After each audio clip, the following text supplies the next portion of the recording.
Yan.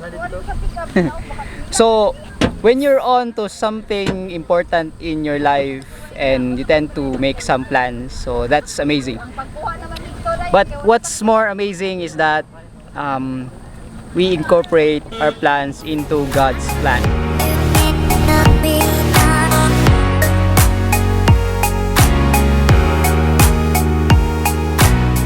But for me, personally, I think what's more wonderful is that we incorporate in our plans plans, God's plans in our lives.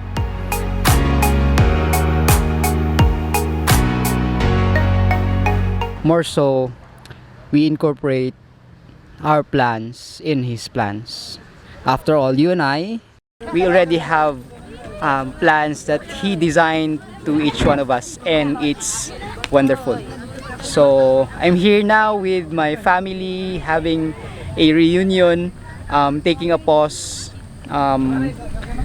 taking a rest, and enjoying the moment out of the things that I'm doing for the upcoming month, sharpening the saw for the upcoming battle. So yeah.